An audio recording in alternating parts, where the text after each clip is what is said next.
Yo, yo, yo, it's your boy. No, I'm just kidding. Nobody knows who the fuck I am. Anyways, I got this 12 by 6 trailer to haul my micro sprint car and my kids' quarter midgets. So I'm going to just picked it up today.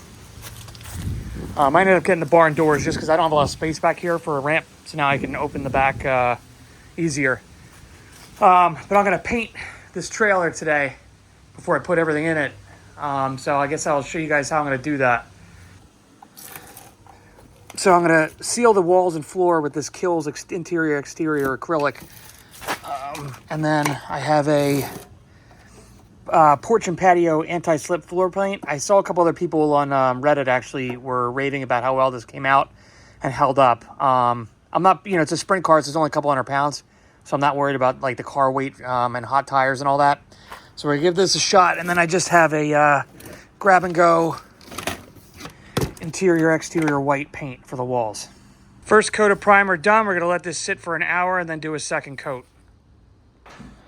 So it's getting dark out. I'm working here with a spotlight. So the second coat of Kills primer sealer indoor outdoor is done. I used 2 cans for the floors and the walls and just barely had enough to get it done. So it might be worth picking up 3 cans if you're doing a 6x12 or larger, definitely. So now I'm gonna try to get the first coat in the walls, hopefully maybe even the first coat of the floor done tonight. And I just went with this, I can never pronounce this, Glidden Fundamentals Grab and Go. It's just an already mixed, ready to go, semi-gloss white. So we'll see how this comes out. All right, so I just finished the second coat. Looks okay. It's gotta be probably the worst paint I think I've ever handled. It's incredibly watery no matter how much I mixed it. And it was impossible to paint with a brush. I put 3 coats like around the base and it was still, I could still see the primer behind it. So I ended up rolling it, which is why it's, the roller got on the floor. I'm just gonna cut in the floor paint over that for a straight line. Wasn't much I could do. But it did come out good in the end. Tomorrow I'm gonna start the floor. So I'll catch up with you tomorrow. So I ended up rolling the floor today using this textured porch and patio anti-slip flooring by Bear. I got 2 cans because it said the square footage on the can. It wasn't going to cover 2 coats according to the can, but I have half a can left. So I'm assuming that the square footage that they recommend on there is actually with 2 coats in mind. It actually looks really good. I'm looking forward to getting the second coat on. But again, I cannot recommend that Glidden paint. That's got to be hands down the worst paint I ever used, and it's still super tacky. It came out super watery and thick and was dripping everywhere. I don't know what's up with that, but it's just terrible paint, so don't use that shit. Well, it's all done. 2 coats on the floor, 2 coats on the walls. I actually like this deck paint a lot. I guess it has sand in it. It's got a nice grippy texture to it, so you don't have to worry about it slipping, but it looks great. I'm really happy with it. Next on, we're going to do the E-Track. So I put the E-Track on the walls. I used 1-inch self-tapping Tex screws. I did 1 inch on the walls because I popped one of these screws out to see how far it was going because I didn't want to go out the exterior wall. And they were 1 inch. So I did 1 inch in here. I kind of put one through the wood on either side of the stud as well, just to be safe. And then on the floors, I did a 2-inch through the stud. And then the spaces, because I couldn't get it to fit from front to back on studs, so I put some 1/4-inch lags through with a fender washer and a lock nut on the underside. So I'm installing these by myself. So on the top here, inside the trailer, I'm putting a wrench on the bolt and then laying a drill so it doesn't pop off when I'm threading the nut on from the bottom. And then, let me see if I can do this one-handed. I've actually been locking a wrench into this ring, and of course I can't do this one-handed.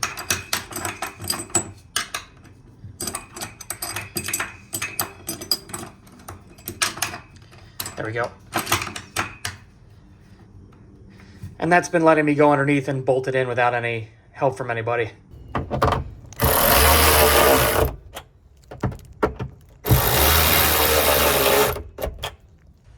So I put these speakers up with 1-inch exterior decking screws, but I have some concerns because they're shaking a lot that they're eventually going to like shake while driving and maybe possibly pull the screw out of the plywood. So I'm just going to use these anchors in here, probably on the outer two, and then put the 1 inch back in the center, just to try to keep them a little extra secure. So I forgot to film this, but last night I put a Noco power pass-through on the front nose of the trailer. What I didn't realize, because I was kind of rushing through it, after I cut the 2 inch hole, there's nothing behind this to screw it to. So what I ended up doing temporarily, just because I needed to get it on because it's going to rain this weekend, I don't want to get water in there, I cut a hole in a block. Unfortunately, I had to cut this big square here, and then I put basically like a backer to sandwich it to the aluminum front face. I did buy an acrylic panel. Some guy off eBay makes them that fits over here and kind of makes a backing. So I'll just put 3 M6 bolts with nuts through there once that comes in. And then I bought the plastic covers that go on like your HVAC pass-through on your house. So the wires can pass through the outside. It's kind of like a hood. So I bought a white plastic HVAC pass-through hood. Then I'm just going to screw over this just so it doesn't look nasty like this, because it looks... I butchered that pretty badly. But we got the speakers done. Now we're just going to sweep up and try to put everything in here. And it's good to go. I'm going to get some cabinets, thin cabinets for this wall here. And some of those, like, I think they call them pit posse shelves for like oil and canned sprays and stuff like that. But overall, so far so good. Next up, I'm going to do lighting and a power supply for 12-volt lighting and stuff like that. So I got the HVAC like pass-through cover that usually goes on like the side of your house where the wires and the copper come out. I'm just going to put this over this this butchered hole I made here for the shore power, just to clean it up. And I'm going to use these insert nuts that they usually use with like furniture and stuff. You just put them in the hole and tighten them in with a hex head. That way I can take the cover on and off as needed, just in case something leaks or if I got to replace something or just for whatever reason. Instead of using like a wood screw and having it, after a couple times of putting a wood screw in and out, it won't stay tight anymore. So I'm going to go ahead and put these nut inserts in, and let's see how this looks when it gets on there. So I got the nut inserts in here, or the nut inserts, that is. I put a little bit of wood glue in them just so they wouldn't like loosen up over time and back out with the screw. I doubt they will. I'm not going to torque them down that tight. But now I'm going to go ahead and screw the cover in. So there it is on. I think it came out pretty good. It looks a lot cleaner than that awful hole I put in the wall.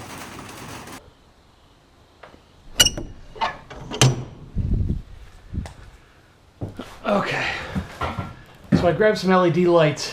Looks like we have 1, 2, 3, 4, 5, 6. 6 crossbars. I got 20 lights. So I'm going to put 4 per crossbar starting here. So I'm going to do 1, 2, 3, 4, 5 out to the back. And I'll just leave this front one without any on it. Let's see. These are, I guess, 16 inches apart, hopefully. All right, so they're 24 inches apart. I'm actually going to solder in probably 2.5 feet of wire just to have some extra slack. And then I'm just going to zip tie them on here. I don't want to put cell tappers through. And the tape that came up was terrible. It peeled right off right in the packaging and left glue on everything. It took like an hour to clean it with rubbing alcohol. I got the Niilight. They're like 3 strip LED like pods all chained together. I'm gonna have to cut them up and extend the wires to make them reach.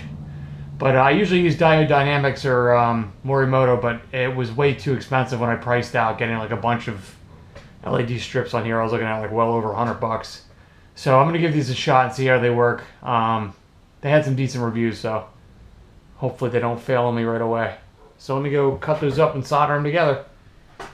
So here they are. These are the Niilights. I tested them using a Wave Runner battery here to make sure they all worked, and they're all good to go. So what I'll do is I'll do 4 strips per crossbar, and just hit those 5. I did notice this guy came in with a crack on it. I don't think it's going to be a problem. I'm going to email them, just, I don't know, maybe they'll hook me up with a replacement couple or something like that. And they did come with double-sided tape, but it was this really shitty, like, foam tape, and it turned into, like, mush, and the glue kind of got on everything. It took me a long time to clean it off with rubbing alcohol. It's still getting on me. So I'm going to cut these up and solder them together.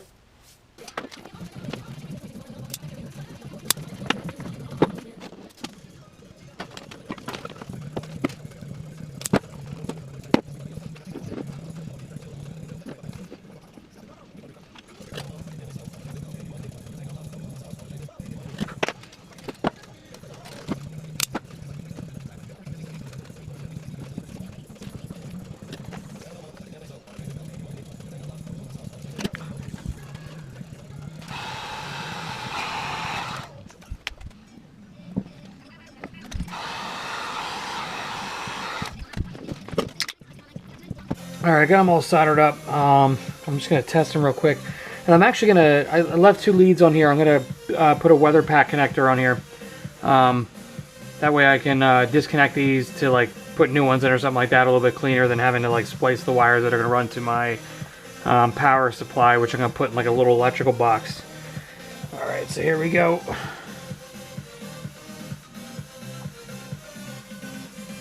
Awesome. They all work. Perfect. Alright, I'm going to go ahead and crimp one of these weather packs on here and we're good to go.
Now we're ready to go install in the trailer.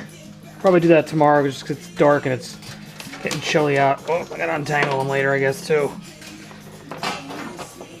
Alright, I got them all up. I zip tied them, like I said before, just because I didn't want to put a self-tapper into the crossbar there, because I have a feeling these might inevitably fail within a year or so. And then taking them out, I'm going to have holes everywhere. I'm just going to, you know, clean up the ends, obviously, but I'm going to make a little pigtail down at the other side. I'm going to mount a 12-volt power supply. I'm unsure the wattage I want to get, but I'm going to mount it right here inside a plastic box and then put a switch on the ground for these lights. So I can then plug it into the shore power and power them off 110 with the power supply, or I can also, it's a switch power supply, so then I can do it with a 12-volt battery when I ultimately get some sort of battery set up in here as well. So I'm going to go ahead and make a pigtail, and I'll just give it enough length that I can tuck it in here and bring it down and leave some extra length there, and then I can at least test them and see how they look in here. Alright, here we go. Let's see how they look. Oh wow, they actually look pretty good. They do pretty well. I think this is definitely bright enough. Perfect. So I guess I'm going to trim the edges of the zip ties off and then figure out what I'm going to do with the wire. I had some wire track left over from my garage, like the stick-on plastic, like wire mold type stuff. I might use that. I don't know. I might be able to just tuck it under the plywood. We'll see. And then I'll run it along the corner up there and down this wall to where I'm going to put it in a box with the power supply. Awesome. Pretty stoked. I'm happy with how it came out. So what I got here is this plastic like electrical junction box. I'm going to put a switch on for the overhead lights in the trailer, and then here's a 12-volt power supply, as well as a distribution block for fusing everything that comes out of this. For now, I'm just going to have the lights. I was supposed to have a voltmeter with USB charger that I was going to put in the front here too, but the Amazon package had a hole in it and it fell out, so I got to wait till tomorrow for that to come in. So I drilled a hole in the back of the box here, and then I matched it up with a hole in the wall. So once I get it all set up, I'm gonna pull the wires through there and wire everything up in the box after I get the inside of the box completed there. I'm really digging these like threaded nut inserts. They work really good on these plywood walls. I just put a little bit of wood glue on them again, and these should be great for mounting the box up here. All right, I got the box mounted up.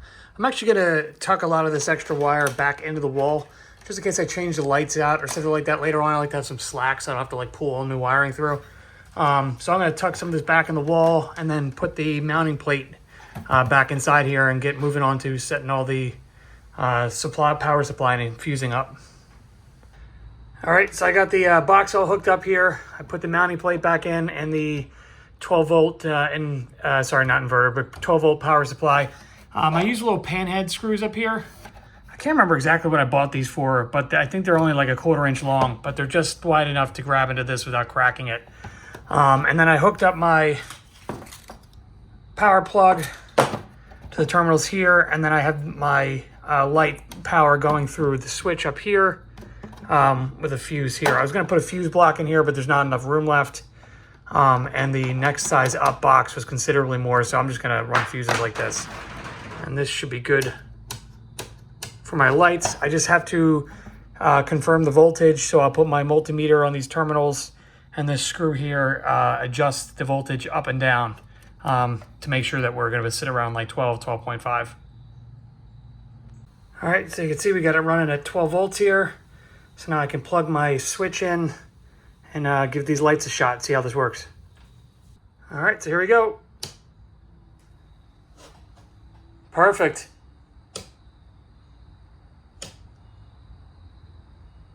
So tomorrow when it comes in, I'm just gonna put another socket here with 2 USB chargers and then a voltage display, just so I can make sure that it's running at the correct voltage all the time and not fluctuating. I'm not sure, the reviews say these things are really stable, so I don't think I'll have to worry about anything. But just to be safe, might as well put one in. And then I'll probably put some zip tie anchors here so we can clean this up a little bit. All right, so I got the USB charger and voltmeter came in, works great. I just wired that up, and then I kind of put some zip tie anchors, like double stick tape ones on the sides, just to keep everything out of the way from getting crushed when I close the door. I have this USB charger, one of them powering a little Bluetooth adapter that goes into this $20 Amazon amplifier, which actually sounds pretty good. So I'm just gonna neaten up the box a little bit and buckle it up, and it's all done. I'll put a link to a lot of the stuff that I bought here to set this up in my video description in case anyone's interested in any of it. But yeah, that about wraps it up. Next, I'm gonna be getting some Harbor Freight cabinets. I think they get like a $100 cabinet. It's fairly long, I think, but I heard it's a pain in the ass to put together, so I'll probably do a video on assembling that and installing it on the trailer wall next. But yeah, hopefully this can help somebody out.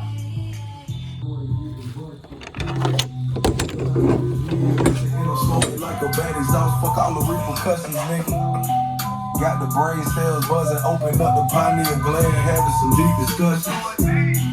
Bad vibes, I keep on running cause this black tourmaline on my body say you can't touch me, nigga. Tunnel vision high.